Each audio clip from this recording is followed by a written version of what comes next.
Those shit for bricks found my and Frank rat hole and helped themselves to some of the loot. Lucky for us we decided to move the important loot over to another base spot before this so all the tames were safe.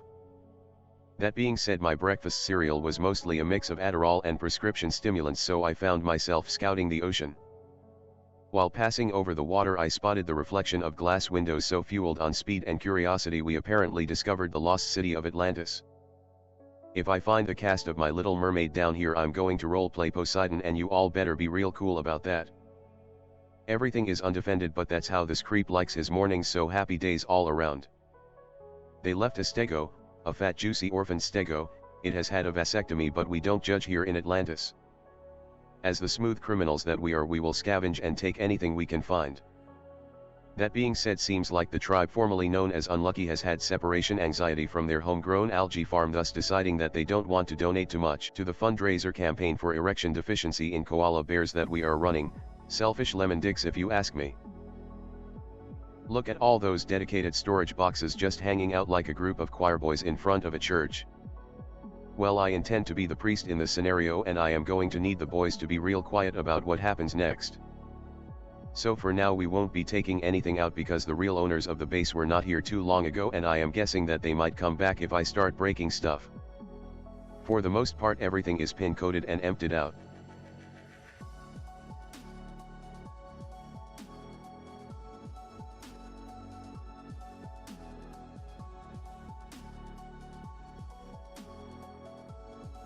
I'm guessing that there was a search warrant out for the lads here because someone was being naughty and took the time to make some homemade firework dispensers, and this vault right here is looking thicker than a bowl of oatmeal. If I had the tech transmitter engram I could deal with all the loot right now, but instead, here I stand touching myself in an appropriate manner. We might not have the items for tech transmitter yet, but we do however have the required items for the Abberation boss, so we can get the sleeping pod and access to that tech smithy. My friend, who shall hereby be known as Tom, has offered to come by and help with the boss. He also wants in on the adventure now, seeing as we officially meet his gold digger standards of rating. Tom and I have played this game together for years now, and I can comfortably say that I consider him one of the most annoying cock blockers I have ever loved. We find ourselves fixing the last preparation for the boss fight, sap broth. You would think that a man who only loves two things, those being riding a bloodstalker and sleeping in a tech pod, would know how to make sap broth correctly, but boy are you wrong, because Tom here subscribes to the stick your head up your own ass mentality and repeatedly proceeds to instead show me how to make paint. That being said, I'm not going to waste this paint and intend to pimp my gear out so I can celebrate summoning a boss just to murder him in his own house with the blunt side of the shotgun. So time to snort some glue and color the armor in the most bland looking color there possibly is. After finally agreeing to the fact that Tom might have a few too many chromosomes, he successfully makes a sap broth. And here we are in what can only be considered the armpit of Ark Survival Evolved. Abberation. And yes, that's right, you slippery nipple drinkers, we found a use for Doris raptors that we raided during the first episode of the series. Apparently, Tom has been watching some Fast and Furious recently and sticks some nitro up the anus of his raptor. My raptor, however, must have had a flat tire, and I find myself slowly tiptoeing forward at the pace of a dead horse. Tom is feeling braver than Bruce Willis in Die Hard and decided that he should try to bring in a second character. He claims that the character will survive. As we start to see Carol Baskin from the Tiger King slowly emerge from what can only be described as a bubble pool made from the tears of celestial creatures and grape soda, we quickly realize that Tom was wrong. Tom Jr. ain't gonna make it.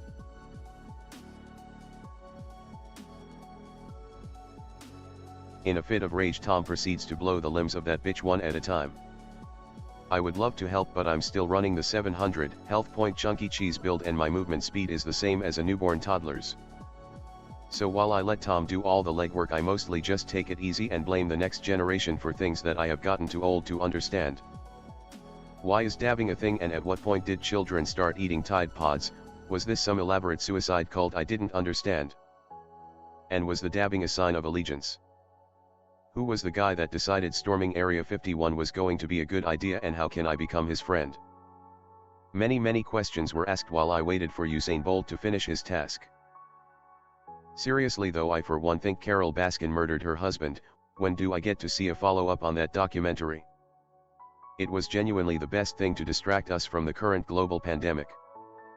It had everything: a meth-induced lion tamer who was hell-bent on becoming the next president, a theoretical self-proclaimed doctor and cult/orgy leader who made his prospects get breast surgery, and a social media guru/homicidal hippie who has raised an army of Facebook moms, defending her every single move.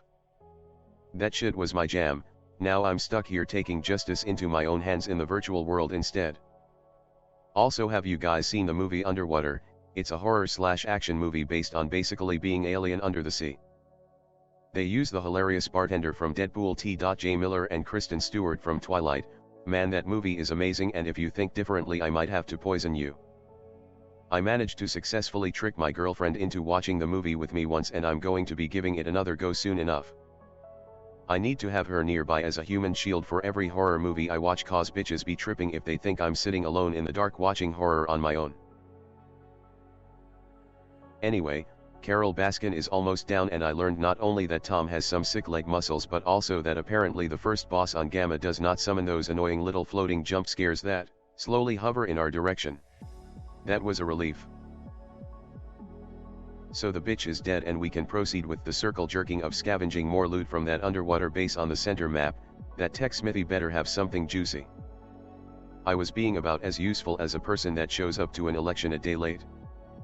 That being, I'm all about free food, and this was a feast. Time to take the plunge.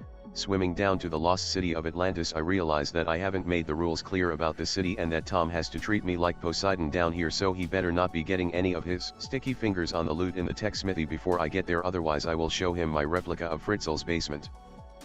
Over 200 items, fancy.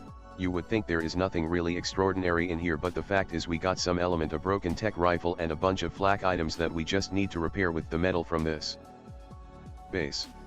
So slowly we can inspect the flak durability, and it seems like most of it is quite high. It seems to mostly range between 700 up to 1100 durability. All in all, it is going to be nice to have some above average flak. Would you look at that, there is even some more of Tom's favorite paint colors in here. Fucking glue sniffer. We realize that we need to open the transmitter, so we decide to go get my favorite little suicidal Doug Jones looking dinosaur. Watch, somehow this dinosaur will find a way to kill itself again. Probably drown, you non-oxygen having dildo.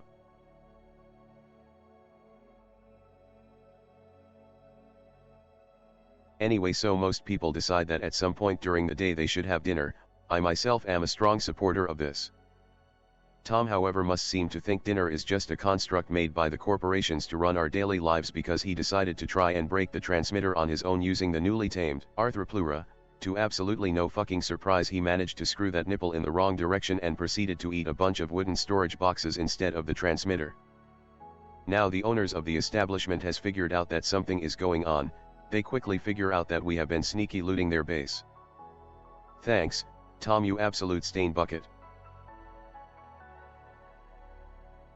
If it was just one person here, we could still make an attempt to raid the transmitter. However, seeing as the cousin of Bruce from Finding Nemo is guarding it, our chances seem diminished, and I myself am getting tired of taming myself a new Doug Jones for each raid we do. We cut loose and make away with the profits that we have already gotten from the base. Sadly, we never get to utilize much of their metal. However, the 20 rocket launchers will come to use at some point, I have no doubt about it. So the next phase of our plan is to make some tech items. Mostly we need element, but seeing as we don't even have any metal ingots to set up our own tech smithy, thanks again by the way, Tom. We move on to visiting other neighbors' homes to see if they would like to help donate to the Koala Bear Fund. This man might not have been willing voluntarily, but seeing as he literally decided that he could park his RV in the middle of a metal spawn, I decided to knock on the door and hand him a parking ticket.